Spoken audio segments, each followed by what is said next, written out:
నా intention. Right. Dattatreya గారు నమస్తే అండి. నమస్తే మేడం. రైట్, అంటే గత ప్రభుత్వం కూడా బీసీలను పట్టించుకున్న పరిస్థితి లేదు, అప్పుడు కలవడానికి కూడా అనుమతించలేదు సీఎంను.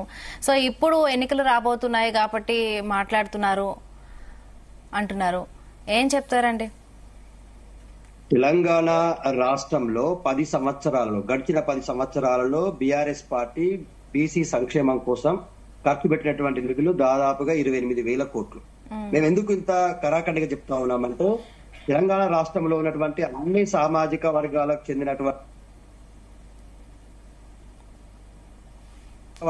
చెందినటువంటి వ్యక్తులకు ప్రతి ఒక్కరికి కూడా ఒక కులము ఈ కులము ఆ కులము అని లేదు, ప్రతి సామాజిక వర్గాన్ని ఏదో ఒక విధంగా ఆదుకునేటువంటి ప్రయత్నం చేసినాం. తెలంగాణ రాష్ట్రం వచ్చిన తర్వాతే ఎంబీసీ కార్పొరేషన్ ఏర్పాటు చేసి దానికి ఒక 1000 కోట్ల నిధులు కేటాయించడం. దానాధ్వర్యంలోనే చాకలి మంగలి కులాలకు 250 యూనిట్ల ఉచిత విద్యుత్ ఇచ్చినాం. డిఎన్టీ కులాలకు చెందినటువంటి వాళ్లకు బ్యాంకులతో సంబంధం లేకుండా ఎవరైతే సంచార జాతులు ఉంటారో వాళ్ళకి 50,000 రుణాలు ఇచ్చాం.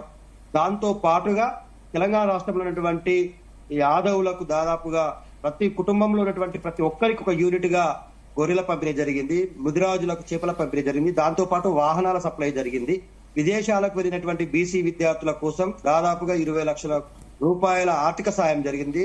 అంబేద్కర్ ఓవర్సీస్ లోన్ అని ఎస్సీలకు, పూలే ఓవర్సీస్ లోన్ అని చెప్పేసి బీసీలకు, ఇలా పెద్ద స్థాయిలో సాయం జరిగింది. అయితే ఇక్కడ బాధాకరమైన విషయం ఏంటంటే, కాంగ్రెస్ పార్టీ అధికారంలోకి వచ్చి 100 రోజుల్లోనే బీసీలకు 42% రిజర్వేషన్ స్థానిక సంస్థల్లో, అలాగే ఏదైతే 20 కోట్ల రూపాయలు ప్రతి సంవత్సరం బడ్జెట్ లో కేటాయిస్తాం. దాంతో పాటు ఎంబీసీ కులాలకు ఒక ప్రత్యేక మంత్రిత్వ శాఖను ఏర్పాటు చేస్తాం. ఇవి కేవలం 100 రోజుల్లో చేస్తామని చెప్పిండ్రు. కాంగ్రెస్ పార్టీ అధికారంలోకి వచ్చి రేవంత్ రెడ్డి ముఖ్యమంత్రి అయి 100 రోజులు అయిపోయింది. దాదాపుగా ఇవాళ 365 రోజులు దాటిపోయి సంవత్సర కాలం కూడా పూర్తయింది. ఈ సంవత్సర కాలంలో ఇప్పటి వరకు రేవంత్ రెడ్డి గారికి తీరిక లేదు. 2 అసెంబ్లీ సెషన్స్ అయిపోయినా 3వ అసెంబ్లీ సెషన్ కూడా మొన్న రీసెంట్ గా పూర్తయింది. ఈ 3 అసెంబ్లీ సెషన్లలో బీసీలకు సంబంధించినటువంటి ఏ ఒక్క అంశాన్ని కూడా ఇవాళ వాళ్ళు అసెంబ్లీలో చర్చించడం గానీ, దానికి చట్టబద్ధత కల్పించడం గానీ, బీసీ కుల గణనపై ఇక్కడ ఉన్నటువంటి సంగం సూర్యారావు లాంటి వాళ్ళు, ఆర్ కృష్ణయ్య లాంటి వాళ్ళు, అయ్యా బీసీ కమిషన్ చేసేటువంటి ఏదైతే కులగణన ఉంటుందో దానికి చట్టబద్ధత ఉండదు, జీవో 99 అనేటువంటిది చెల్లుబాటు కాదు, దాన్ని కోర్టుకు వెళ్తే మళ్ళీ అది సవాల్ చేయొచ్చు, దాన్ని వీగిపోతుంది అని చెప్పేసి అన్న తర్వాత డెడికేషన్ కమిషన్, హైకోర్టు సూచనల మేరకు ఇవాళ డెడికేషన్ కమిషన్ వేయడం జరిగింది. డెడికేషన్ కమిషన్ వేసినా కూడా దాంట్లో ఏమైనా చిత్తశుద్ధి ఉందా అండి? ఇప్పటి వరకు డెడికేషన్ కమిషన్ కి 3 టైమ్స్ డేట్ ఎక్స్టెండ్ చేశారు. సర్వే జరుగుతా ఉంది అంటా ఉన్నారు. 60% సర్వే కూడా పూర్తి అవ్వలేదు. ఎన్యుమరేటర్స్ అందుబాటులో లేరు. స్కూల్ స్టార్ట్ అయితే స్కూళ్లలో ఉన్నారు కాబట్టి లెక్కలు తీసుకురావడం చాలా ఇబ్బంది అవుతుందని ప్రభుత్వం ఒంటెద్దు పోకడలు పోతూ డిఫరెంట్ టైప్ ఆఫ్ ఇష్యూస్ ని ముందర పెట్టి బీసీల పైన తన చిత్తశుద్ధి అని నిరూపించుకుంటుంది. అంటే ఈ ప్రభుత్వానికి బీసీల పైన చిత్తశుద్ధి లేదు. రేవంత్ రెడ్డి గారికి కామారెడ్డిలో ఏదైతే డిక్లరేషన్ చేసిండో మేడం, ఆ కామారెడ్డి డిక్లరేషన్ ఎక్కడో కొడంగల్ల పడేసిండా, లేకపోతే రేవంత్ రెడ్డి గారు ఇంట్లో పడేసుకున్నాడా గానీ కామారెడ్డి డిక్లరేషన్ మాత్రం ముందర పెట్టుకుని నేను బీసీలకు మాట ఇచ్చినా 100 రోజుల్లోనే బీసీలకు కులగణన చేస్తానా, 42% రిజర్వేషన్ ఇస్తే 23,000 పైచులకు బీసీలే సర్పంచులు, ఎంపీటీసీలు, జెడ్పీటీసీలు అవుతారు, మీ లెక్క తేలుస్తా, మీ కులాల వాటా తెలుస్తా, ఏ కులానికి ఎంత జనాభా ఉందో తేలుస్తా అని ప్రగల్భాలు పలికిండు. ఏమైందండి?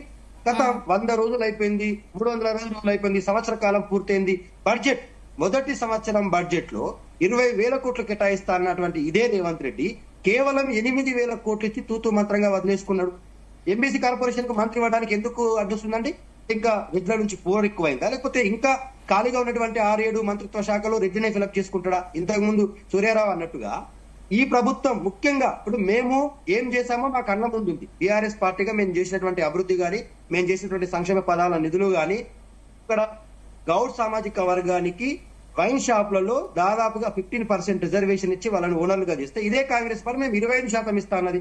సంవత్సర కాలమైంది, మొదటి టెండర్లు పూర్తయినాయి. మరి ఎందుకు ఆ గౌడ సామాజిక వర్గానికి దాంట్లో ఇవ్వట్లేదు?